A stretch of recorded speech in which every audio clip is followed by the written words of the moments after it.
နောက်တဲ့စာကြောင်းနောက်တဲ့စကားလုံးတစ်လုံးကတော့နားလေသည်သဘောပေါက်သည်သိသွားသည် come across ပဲဖြစ်ပါတယ်သူနဲ့အဓိပ္ပာယ်တူတဲ့စကားလုံးလေးတွေကတော့ come over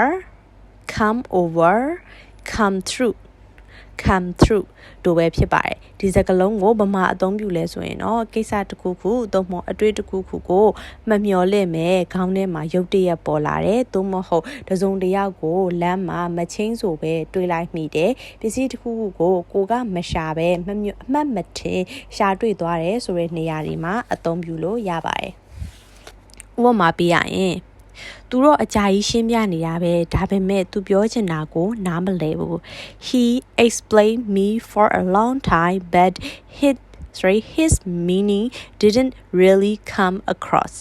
He explained me for a long time but his meaning didn't really come across He သူexplain ဆိုတာကရှင်းပြသည်ဒီနေရာမှာ ed ပေါင်းထည့်ထားတဲ့အတွက်ကြောင့်မို့အတိတ်ကာလပြတဲ့ verb အနေနဲ့အသုံးပြုထားတာဖြစ်ပါတယ် explained me ကျွန်ုပ်ကိုရှင်းပြတယ် for a long time ဆိုတာတော့အချိန်အကြာကြီးဆိုတဲ့အတိတ်ပဲဖြစ်ပါတယ် for a long time အချိန်အကြာကြီးကိုပဲရှင်းပြတယ် but သို့တော်လဲ his meaning သူပြောချင်တဲ့စကားသုံးမဟုတ်သူပြောနေတဲ့အတိတ်ပဲကို didn't really come across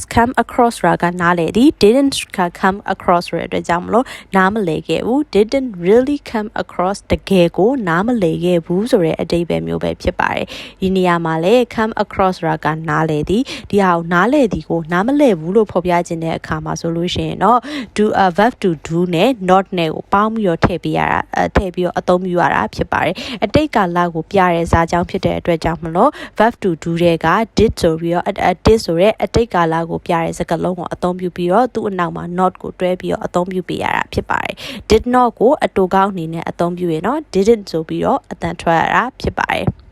ဒါဆိုရင်တော့သူရှင်းပြနေရကိုသင်က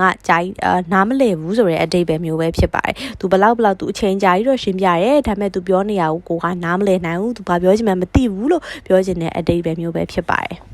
နောက်ထပ်တစ်ကြောင်းကတော့သူမမှတ်မျောလင့်မဲ့သူ့ဖုန်း gallery ထဲကဓာတ်ပုံဟောင်းတွေကိုတွေ့လိုက်ရတယ်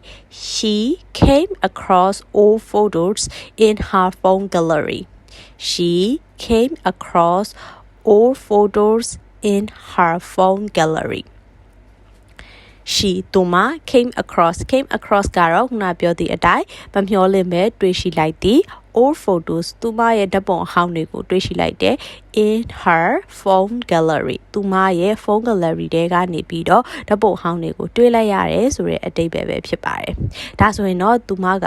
ဒီဓာတ်ပုံတွေကိုတမင်တကာရှာတာမျိုးတတိယလို့ရှာတာမျိုးမဟုတ်ဘဲနဲ့တစုံတစ်ခုလုံးနေရင်ကနေအမှတ်မထင်မမျောလင့်မဲနဲ့ဒီဓာတ်ပုံဟောင်းတွေကိုတွေ့လိုက်ရတယ်ဆိုတဲ့အခါမျိုးမှာ come across ကိုအသုံးပြုရတာဖြစ်ပါတယ်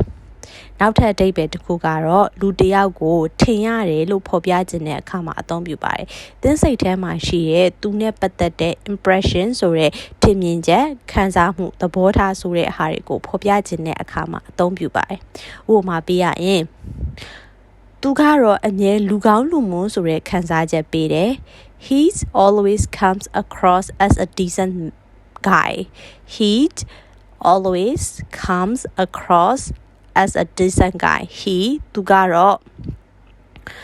always အမြဲတမ်း comes across ဆိုတာခုနပြောတဲ့ခံစားချက်ပေးတယ်ဆိုတဲ့အဓိပ္ပာယ်မျိုးဖြစ်ပါတယ် as a decent guy လူကောင်း decent ဆိုတာကတော့ကောင်းမွန်သည်တင့်ကောင်းမွန်သည်ဆိုတဲ့အဓိပ္ပာယ်မျိုးဖြစ်ပါတယ် as a decent guy လို့အသုံးပြုရင်တော့လူကောင်းလူမွန်ဆိုတဲ့အဓိပ္ပာယ်မျိုးနဲ့အသုံးပြုထားခြင်းဖြစ်ပါတယ်ဒီနေရာမှာပြောချင်တဲ့အဓိပ္ပာယ်ကသူ့အကြောင်းကိုကတေချာတော့မသိဘူးဒါပေမဲ့သူ့ရဲ့ပုံစံကိုကြည့်ရတာလူကောင်းလူမွန်ဆိုတဲ့ခံစားချက်ကိုပေးတယ်ဆိုတဲ့အခါမျိုးမှာအသုံးပြုလို့ရတဲ့စာကြောင်းလေးပဲဖြစ်ပါတယ်အပေါ်မှာပြောခဲ့တဲ့ come across ကတော့နားလေဒီသဘောပေါက်သည်ဆိုပေမဲ့ဒီလိုမျိုးနေရာမှာအသုံးပြုရင်တော့ခံစားချက်ပေးတဲ့ impression ရတယ်ဆိုတဲ့အဓိပ္ပာယ်မျိုးအဖြစ်ပြောင်းသွားတာဖြစ်ပါတယ်နောက်တစ်ခုကတော့သူ interview မှာထင်မြင်ချက်ကောင်းတွေရတယ် She comes across well in interviews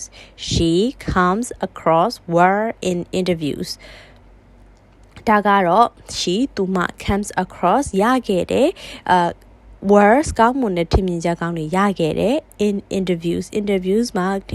ကောင်းမွန်တဲ့ထင်မြင်ချက်ကတွေရခဲ့တယ်ဆိုတဲ့အဓိပ္ပာယ်မျိုးပဲဖြစ်ပါတယ်ဒါမျိုးကတော့ဘယ်လိုနေရာမျိုးတွေမှာအသုံးပြုလဲဆိုရင်ကိုက interview သွားဖြေတယ် interview ဖြေတဲ့အခါမှာကိုမေးတဲ့ interviewer တွေကကိုပေါ်မှာ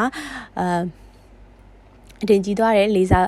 အထင်ကြီးသွားတယ်ကောင်းသော impression အနေနဲ့ခြံထားခဲ့နိုင်တယ်ဆိုတဲ့အခါမှာဒီစာကြောင်းတွေကိုအသုံးပြုလို့ရတာဖြစ်ပါတယ်တကယ်လို့များကိုက interview မဖြေနိုင်ခဲ့ဘူးဆိုလို့ရှိရင်တော့ I come across badly in interviews လို့ပြောင်းပြီးတော့အသုံးပြုလို့ရတာဖြစ်ပါတယ်ဖြေနိုင်ခဲ့ရင် well လို့အသုံးပြုလို့ရပြီးတော့မဖြေနိုင်ခဲ့ဘူးဆိုရင်တော့ badly ဆိုပြီးတော့စကားလုံးလေးပဲ adverb လေးပဲပြောင်းပြီးတော့အသုံးပြုလို့ရတယ်အသုံးပြုလို့ရတာဖြစ်ပါတယ်